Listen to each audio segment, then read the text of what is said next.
Hello, good morning. This is News Desk on Joy News, and today is AU Day.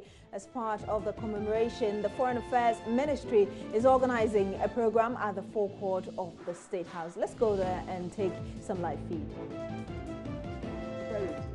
After all, they are our future leaders. Recalling the events prior to that historical gathering of May 1963 in Addis Ababa, Ghana had played host to the first meeting of the heads of state of the 8 independent African states on the continent in 1958.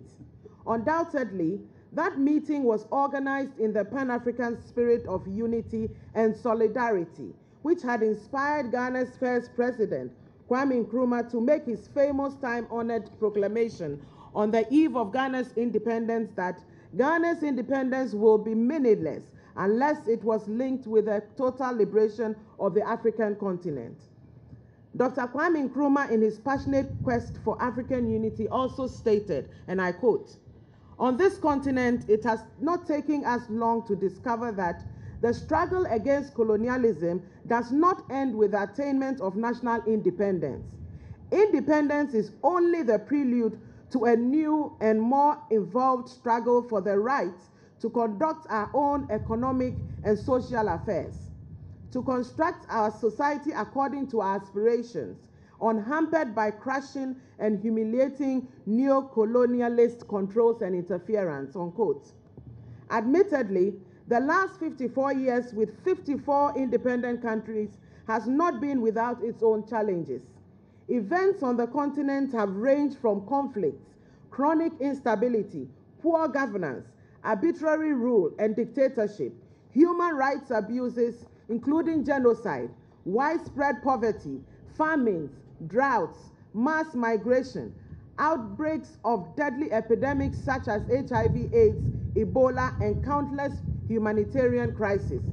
These are facts we cannot hide from. It is nonetheless a credit to the African Union's resilience and its continued attachment to the goal of fulfilling the aspirations of not only its founding fathers, but also the millions of present generation, both young and old. Our continental body stands to this day as a symbol of Africa's determination to forge ahead towards a prosperous and peaceful Africa, the Africa we want. Excellencies, the relentless quest for African unity to which our leaders are committed is crucial to our collective survival and progress. This is because the goal of African unity underpins relations between AU member states. Furthermore, our continued and relentless march towards integration should continue to provide the incentive for all African nations to overcome the intolerable contradiction between our abundant natural resources on one hand and the economic deprivation to which most African citizens have been subjected to over the past decades. Distinguished invited guests, on the occasion of the Golden Jubilee of the founding of the OAU-AU, African leaders adopted a solemn declaration which clearly demonstrated the essence of our collective struggles for freedom, justice, and accountability.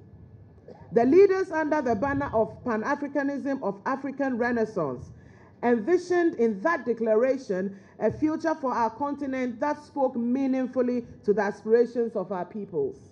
Permit me to remind us all of the agreed benchmarks critical to the achievement of those aspirations. These include inclusive growth and sustainable development, good governance, democracy, respect for human rights, justice, and the rule of law, peace and security, including the solemn pledge to silence the guns by 2020, shared values and ethics, development that is people-driven, and Africa that is strong, united, resilient, and influential global player. The path towards the attainment of that vision has been outlined in AU's Agenda 2063, which was formally adopted in June 2015.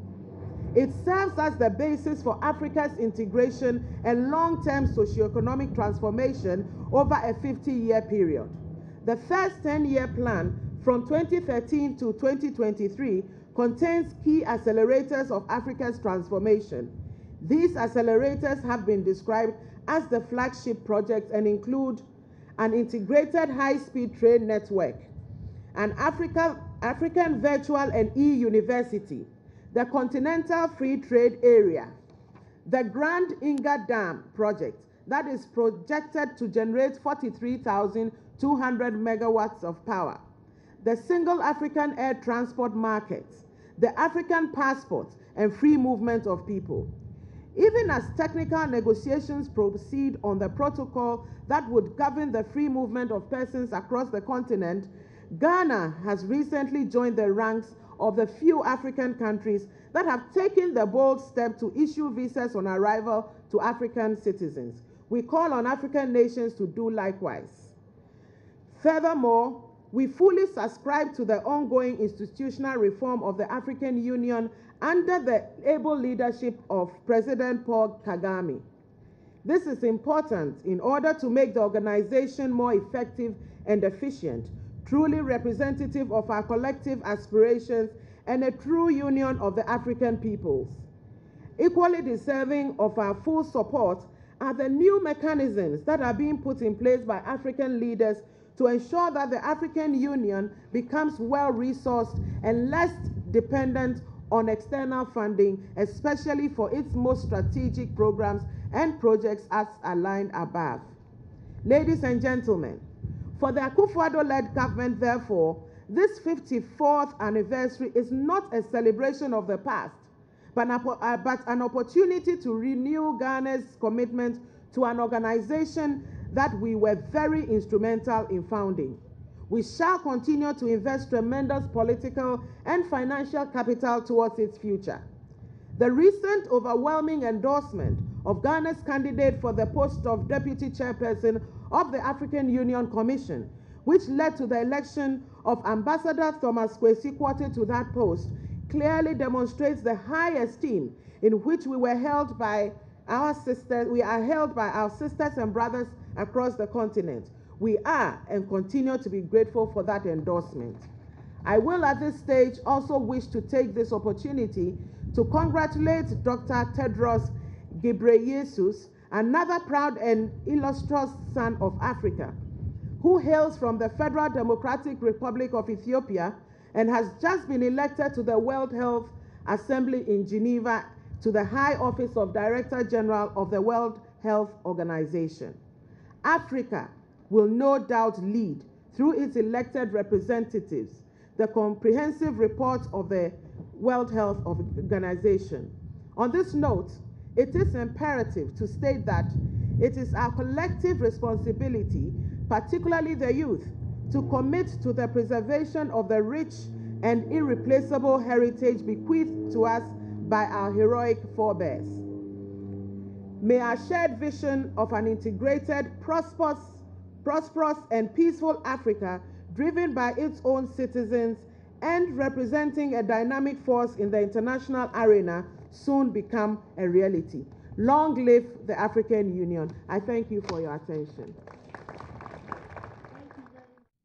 So, News Desk on Joy News with me, Beatrice Edu. And there is a need for good governance and silence the guns by 2020 so Africa can be strong and resilient. Those were the words of the Foreign Affairs Minister Shirley Ayoko Boche.